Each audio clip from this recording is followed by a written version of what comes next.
আসসালামু আলাইকুম ওয়া রাহমাতুল্লাহি ওয়া বারাকাতুহু। সম্মানিত শ্রোতা, আজকে যে বিষয়টি নিয়ে আলোচনা করব তা হলো রমজান মাসে আল্লাহ সুবহানাহু ওয়া তাআলা রোজাদারের দোয়া কবুল করেন। রোজাদারের সকল দোয়াই আল্লাহ তাআলা কবুল করেন, তবে দোয়া কবুল হওয়ার জন্য শর্ত রয়েছে। তাই আজকে যে বিষয়টি নিয়ে আলোচনা করব তা হলো দোয়া কবুল হওয়ার 10টি শর্ত। হাদিসে পাকের মধ্যে আল্লাহর নবী সাল্লাল্লাহু আলাইহি ওয়াসাল্লাম বলেন, সালাসাতুন লা তুরাদ্দু দাওয়াতুহুম আস-সাইমু হাত্তা ইফতিরা ওয়াল ইমামুল আদিলু ওয়া দাওয়াতুল মাজলুমি। আল্লাহ নবী সাল্লাল্লাহু আলাইহি ওয়াসাল্লাম বলেন, তিন ব্যক্তির দোয়া কখনোই ফেরত দেওয়া হয় না। এক হলো রোজাদারের দোয়া, দুই হলো ন্যায়পরায়ণ ইমামের দোয়া, তিন হলো মাজলুমের দোয়া। তো আল্লাহ পাক রোজাদারের দোয়া বেশি বেশি কবুল করে থাকেন, তবে দোয়া কবুল হওয়ার জন্য আমাদের কিছু করণীয় আছে। দোয়া কবুল হওয়ার জন্য 10টি শর্ত রয়েছে। এই 10টি শর্ত পাওয়া গেলে আল্লাহ পাক দোয়া কবুল করে থাকেন। এটা হলো আল্লাহ পাকের সাধারণ নিয়ম। কখনো কখনো আল্লাহ পাক কাফেরের দোয়াও কবুল করে থাকেন, শয়তানের দোয়াও তো আল্লাহ কবুল করেছেন। তবে সাধারণভাবে দোয়া কবুল হওয়ার জন্য 10টি শর্ত আমাদেরকে পূরণ করতে হবে। এক, জীবিকা হালাল হতে হবে। খাদ্য, খাবার, পোশাক, পরিচ্ছদ সব হালাল ইনকামের দ্বারা হতে হবে। দুই, মা বাপের হক আদায় করতে হবে।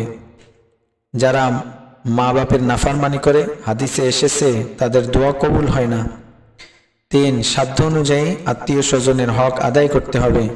যারা আত্মীয় স্বজনের প্রতি লক্ষ্য রাখে না, তাদের হক আদায় করে না, তাদের দোয়াও কবুল হয় না।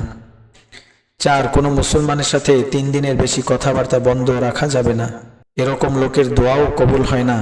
এর দ্বারা বোঝানো হয়েছে যে মুসলমানের সাথে সুসম্পর্ক থাকতে হবে।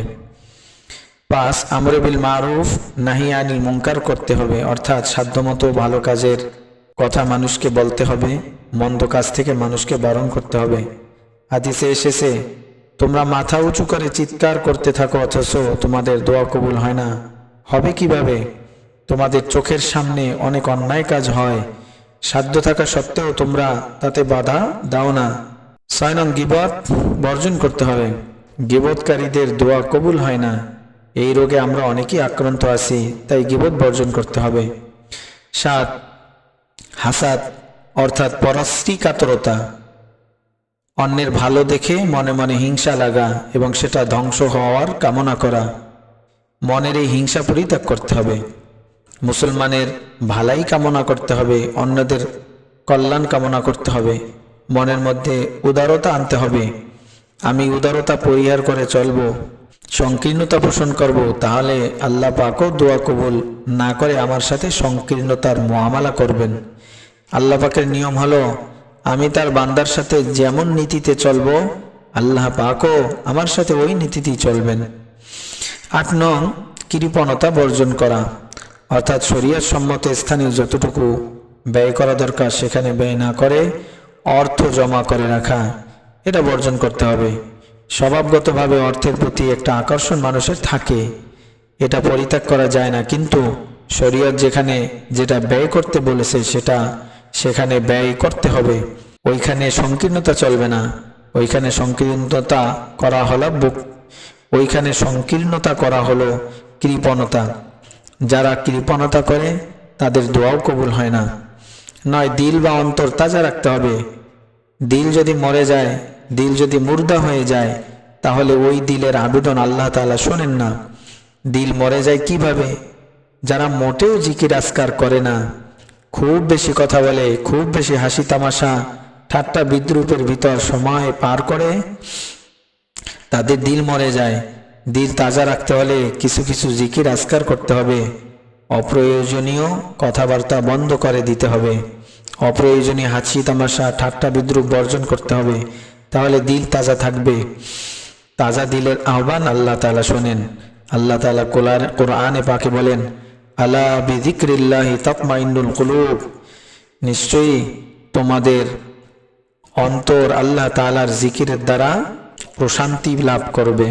তাই আমরা সকাল সন্ধ্যা আল্লাহ তাআলার জিকির করব। সুবহানাল্লাহ, আলহামদুলিল্লাহ, লা ইলাহা ইল্লাল্লাহ, আল্লাহু আকবার।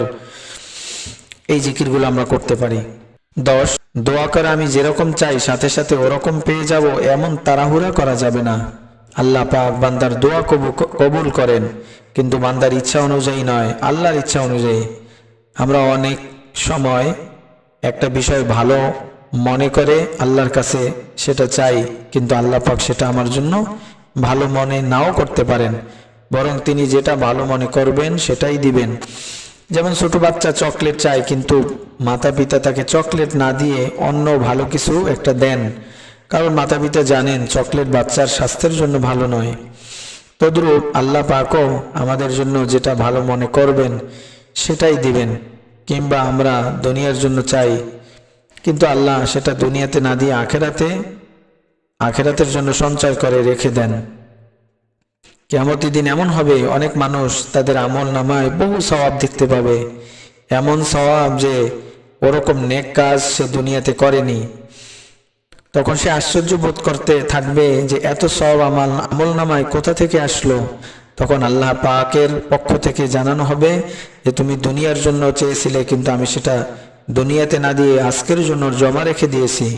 তখন মানুষ বলবে, দুনিয়ায় যদি আমার কোনো দোয়াই কবুল না হতো, দুনিয়ায় যদি আমি কিছুই না পেতাম, সব আখেরাতের জন্য জমা থাকতো, তাহলে কত ভালো হতো।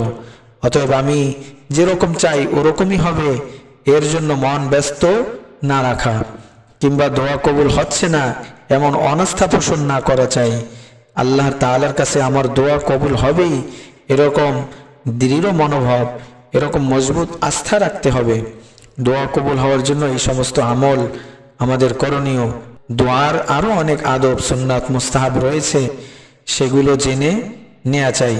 যেমন দোয়ার শুরুতে প্রথমে আল্লাহর নবী সাল্লাল্লাহু আলাইহি ওয়াসাল্লামের উপর দুরূদ পড়া, এরপরে সাধ্য মোতাবেক আল্লাহ সুবহানাহু ওয়া তাআলার প্রশংসা করা, এরপরে আল্লাহ তাআলার কাছে চাওয়া, আবার শেষে আল্লাহ তাআলার প্রশংসা করা, নবী পাক সাল্লাল্লাহু আলাইহি ওয়াসাল্লামের উপরে দুরূদ পড়া এবং আমিন বলে দোয়া শেষ করা। আমরা একটা ভুল কাজ করি, প্রথমেই দোয়া শুরুতে বলি আল্লাহুম্মা আমিন।